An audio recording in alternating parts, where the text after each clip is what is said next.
নমস্কাৰ আটাইকে হিমায়নীৰ প্ৰবাসী সংসাৰলৈ স্বাগতম। আশা কৰোঁ সকলোৱে কুশলে আছে। আজি আমেৰিকাৰ প্ৰাথমিক শিক্ষা ব্যৱস্থাৰ বিষয়ে কিছু কথা আলোচনা কৰিম বুলি ভাবিছোঁ। বহুতে সোধে, যিহেতু মোৰ ল'ৰা বাবা তাৰ 6 বছৰ বয়স, যোৱা বছৰ তাক কিণ্ডাৰগাৰ্টেনত ভৰ্তি কৰিছোঁ আৰু যোৱা এবছৰে সি আমেৰিকাৰ চৰকাৰী বিদ্যালয়লৈ গৈ আছে। তাৰ আগতে যদিওবা সি ডে কেয়াৰত আছিল, সেই অনুষ্ঠানসমূহ ব্যক্তিগত অনুষ্ঠান আৰু তাতে তেনেদৰে স্কুলীয়া শিক্ষা দিয়া নহয়। দিনটো খেল ধূল আদি বিভিন্ন এক্টিভিটিৰ দ্বাৰা ল'ৰা ছোৱালীসকলক ব্যস্ত ৰখা হয় আৰু খোৱা সময়ত খাবলৈ দি জিৰণি লোৱাৰ সময়ত তেওঁলোকে টোপনি অহাই থৈ দিয়ে। কিন্তু চৰকাৰী স্কুলসমূহত সম্পূৰ্ণ ক্লাছ হিচাপেই তেওঁলোকে শিক্ষাদান কৰে, যেনেদৰে আমাৰ বিদ্যালয়সমূহত হয় দেশত। কিন্তু দুয়োটা ব্যৱস্থাৰ মাজতে বহুত পাৰ্থক্য আছে। যোৱা এবছৰে যিটো দেখিলোঁ, প্ৰথম পাৰ্থক্য হ'ল সিহঁতৰ কিতাপ বহি বুলি একোৱেই নাই। মাহে মাহে এনেকুৱা কিছুমান কাগজ পাওঁ। এইবোৰে হৈছে সিহঁতৰ শিক্ষাৰ সমল। হোমৱৰ্কো তেনেকৈ হোমৱৰ্ক বুলি ক'বলৈ নাই যে ঘৰত আহি একেবাৰে হোমৱৰ্কবোৰ কৰি কালি জমা দিব লাগিব,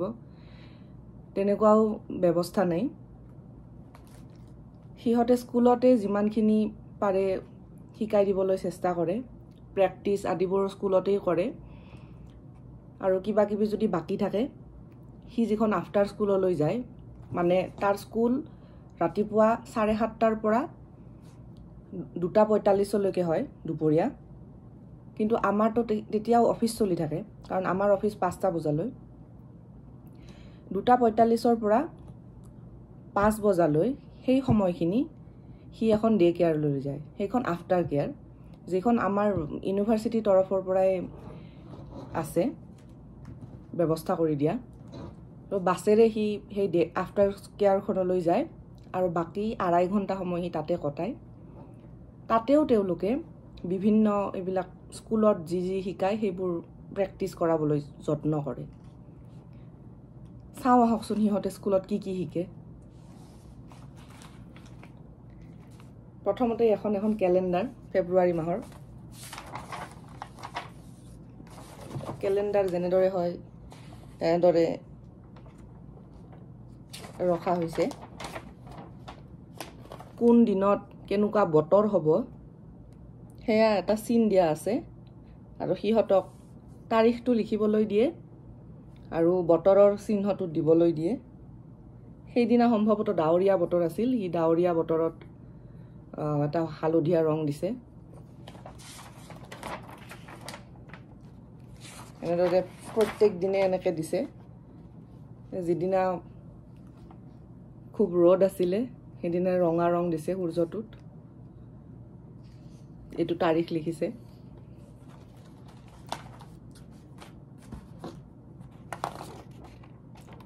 এইখন ফেব্ৰুৱাৰী মাহৰ ৰুটিন, স্কুলৰ ৰুটিন।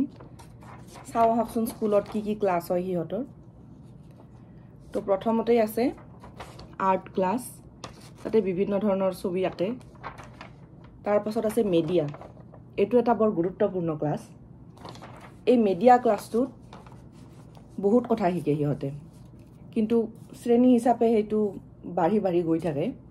এতিয়া যিহেতু সিহঁত কিণ্ডাৰগাৰ্টেন, মানে প্ৰথম শ্ৰেণীৰো তলৰ শ্ৰেণীটোত, এতিয়া সিহঁতক মিডিয়া ক্লাছত দি আছে বিশেষকৈ ভিডিঅ' বা ফটো এইবোৰ কেনেকৈ তোলা হয়। তাৰপাছত বিভিন্ন ধৰণৰ ভিডিঅ' সিহঁতক কাৰ্টুন ভিডিঅ' দেখায় আৰু কম্পিউটাৰত গেম খেলে। কিণ্ডাৰগাৰ্টেনাৰবিলাকৰ কাৰণে মিডিয়া ক্লাছটো মানে কম্পিউটাৰত গেম খেলা। কিন্তু সিহঁতে যিমানে ডাঙৰ হৈ আহে, বিশেষকৈ মিডল স্কুল বা হাইস্কুলৰ ল'ৰা ছোৱালীসকলক মিডিয়া ক্লাছটোতে সিহঁতক ভিডিঅ' এডিটিং পৰ্যন্ত শিকোৱা হয়।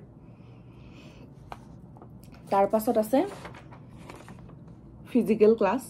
তাতে বিভিন্ন ধৰণৰ খেলা ধূলা আৰু তাৰপাছত মিউজিক, মানে গানৰ ক্লাছ।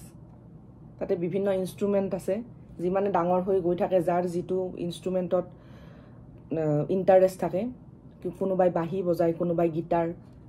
কোনোবাই পিয়ানো এনেধৰণে সিহঁতে একোটা ইনষ্ট্ৰুমেণ্ট বাছি লয়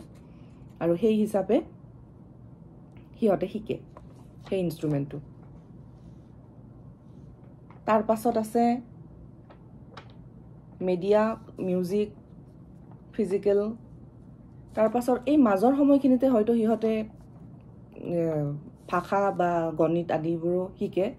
কাৰণ সেই সাবজেক্টবোৰো আছে কিন্তু ইয়াতে এই ক্যালেন্ডাৰখনত সেইবোৰ মেনশন কৰা হোৱা নাই হয়তো এই ক্যালেন্ডাৰখন হেনেকুৱাকৈ বনোৱা হৈছে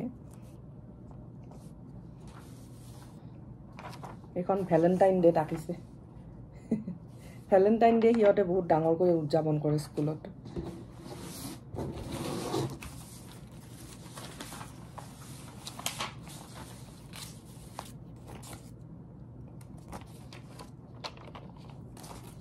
আমেৰিকাৰ প্ৰাথমিক শিক্ষা ব্যৱস্থাত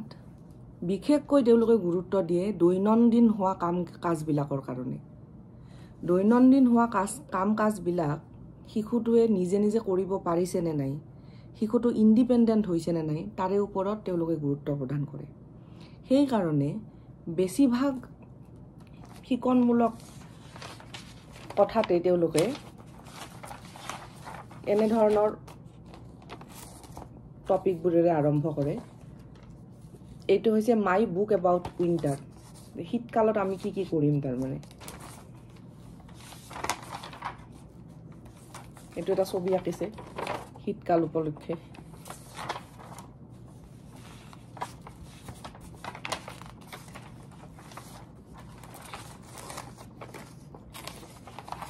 শীতকালৰ ওয়েদাৰ কোনোবা দিনা উইন্ডি হয় কোনোবা দিনা ষ্টৰ্ম আহে বা ধুমুহা বানানবোৰ ভুলকে লিখিছে যদি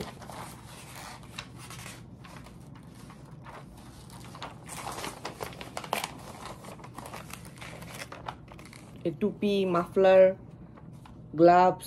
আদিবোৰ পিন্ধি শীতকালত ওলাব লাগে সেয়া আঁকিছে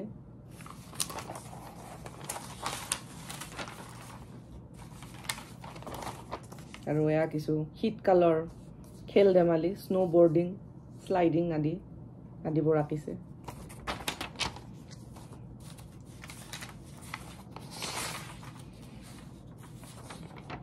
এয়া ধাৰাপাত নিয়তা লিখিছে পিছফালে এনেদৰে নাম্বাৰবোৰ দিয়া আছে এইখনো একে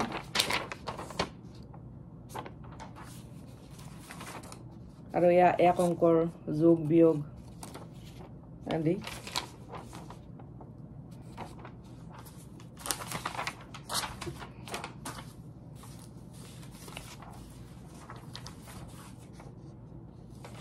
এখন হাবিৰ ছবি হাবিত বোলে এখন বাসও আছে এখন এইটো খুব মজাৰ তাক সুধিছে তোমাক 100 টকা এটা দিলে তুমি সেই 100 টকাটোৰে কি কিনিবা সি লিখিছে মই যদি 100 টকা এটা পাওঁ সেই 100 টকাটোৰে মই এখন সেমাই ট্ৰাক কিনিম মানে মালবাহী ট্ৰাক সেই মালবাহী ট্ৰাকখন কিনিব $100 পেলে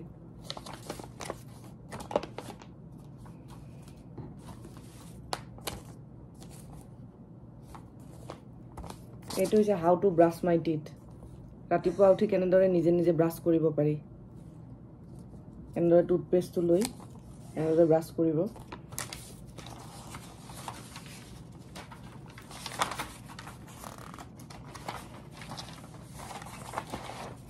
লিখিছে মুখখন খুলি ব্ৰাছডাল তল ওপৰ কৰিব লাগিব সেয়া লিখিছে এনেদৰে ছবি আঁকি দেখাইও দিছে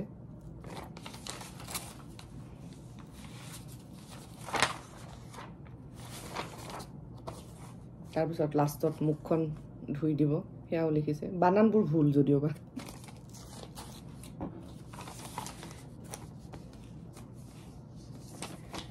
ৰাতিপুৱা স্কুলত গৈ কি কৰে সিহঁতে তাৰে এখন দিনলিপি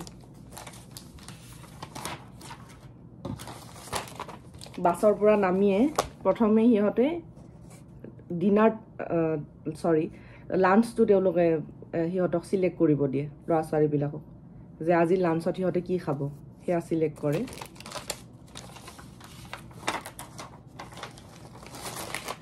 তাৰ পাছত সিহঁতৰ কাবিটো বিচাৰি লয় কাবি মানে এনেকুৱা এটা ঠাই য'ত সিহঁতৰ বস্তু বাহানিবোৰ থাকে সিহঁতৰ নাম লিখা থাকে ওপৰত একোটা ড্ৰয়াৰৰ নিচিনা সেই ড্ৰয়াৰটোত সিহঁতে নিজৰ বস্তু সামগ্ৰী যি থাকে সেয়া তাতে ভৰাই থৈ দিয়ে আৰু সময়ত মানে তাৰ পৰা ওলাই লৈ আনি কিনে সেয়া ব্যৱহাৰ কৰে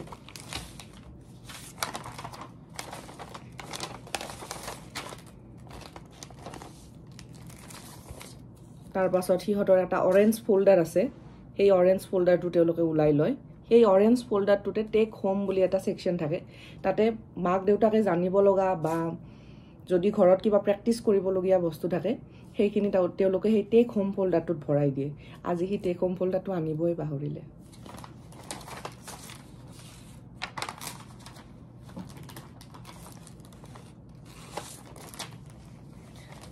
তাৰ পাছত দেন হেং আপ তাৰ পাছত টিচাৰে যি কৰিব দিয়ে সেইবোৰ কৰে তাৰ পাছত খেল ধেমালি লগৰবোৰৰ লগত সেয়া আছিল মৰ্নিং ৰুটিন স্কুলৰ আটাইতকৈ গুৰুত্বপূৰ্ণ যেহেতু আমি শীত প্ৰধান অঞ্চলত থাকো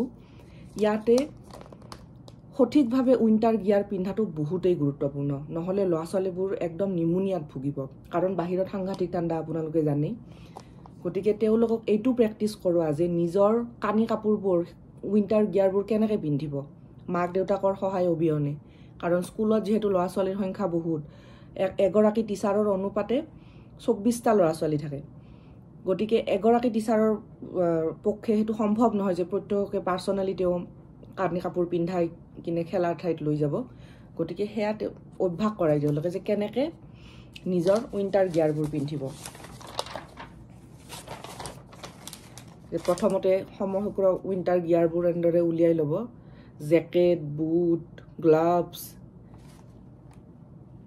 টুপি আদিবোৰ উলাই ল'ব স্নো পেন্টস তাৰপিছত এনেকৈ পিন্ধিব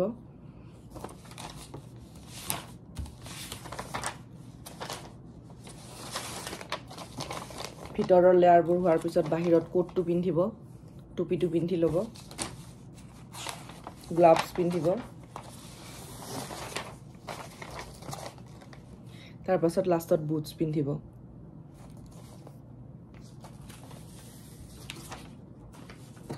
আৰু এখন ওয়েদাৰ ট্ৰেকাৰ প্ৰত্যেক দিন বতৰৰ বিষয়ে তেওঁলোকক এনেদৰে কোনটো বতৰ হলে কেনেকৈ চিহ্নিত কৰিব পাৰি তাৰ বিষয়ে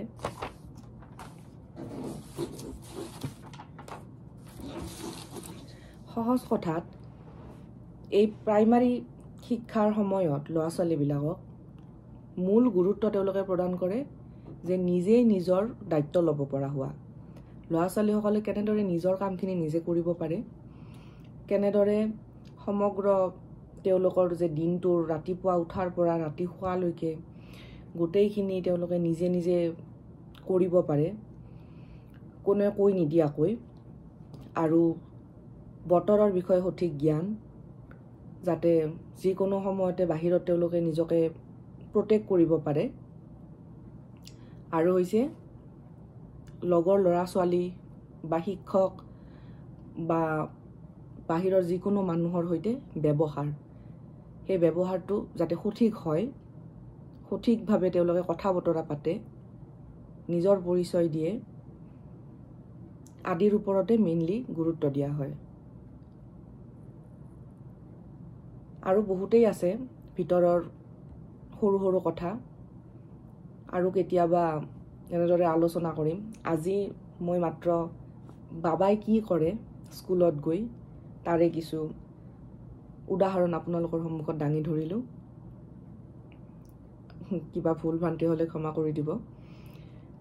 আকৌ এটি নতুন ভিডিঅ লৈ সোনকালে উভতিম ধন্যবাদ কুশলে থাকিব